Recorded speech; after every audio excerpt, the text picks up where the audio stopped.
Robin Berman is a child psychiatrist and associate professor at the David Geffen School of Medicine at UCLA. She's also the author of a book called Permission to Parent: How to Raise Your Child with Love or Limits. But I like the book title that was published in Europe, which is called Hate Me Now, Thank Me Later. So the Hate Me Now, Thank Me Later gave me a lot of courage to realize if you do the right thing, you're going to be very unpopular a lot of the times. And that's okay. Not only is it not okay, it makes them feel safe. So the limits were very clear when we grew up in the Midwest. They were very clear. Your book talks about boundaries.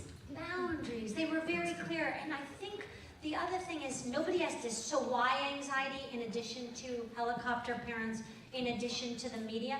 Distress tolerance. So when you have these helicopter plowing the road, you're basically, it's a hothouse. You're only growing a plant that can grow with perfect sunlight. You look outside, right?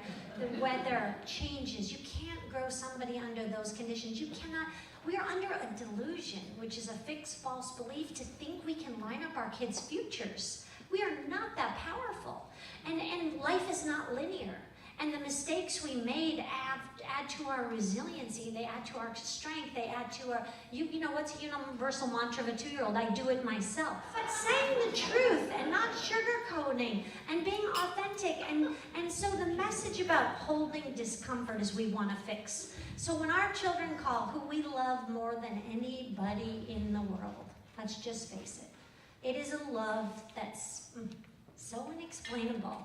And you would do anything for that human being. And then, you know, they're uncomfortable and you want to run in and take it away.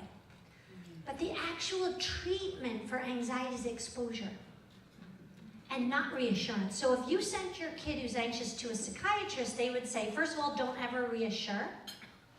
And second of all, expose them to exactly what they're uncomfortable about. And so when you put faith and hope into a new life, faith is you've got it. We've parented from fear. So another thought is go back to faith. We're not going back, we're going to we're writing a new narrative. And this one puts you the hero of the story.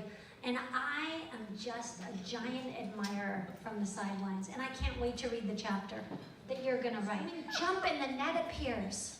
Tell your kids jump, not let me hold your hand and coddle you, but let them take flight. You've got this. My son the other day, my little son says, oh, we have to do dance in school. I hate dance. Wouldn't this be a perfect day to pick me up? And I was like, wouldn't it though?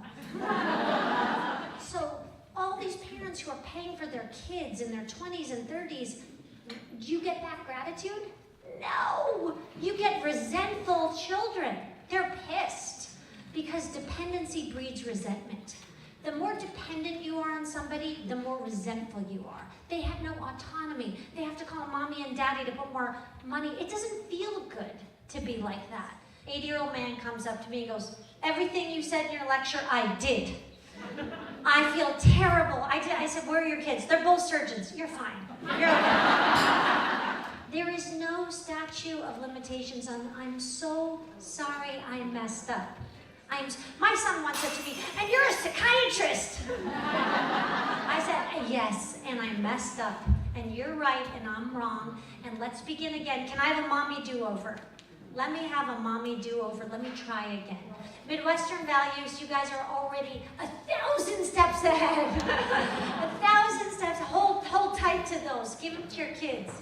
Thank you so much. Thank you.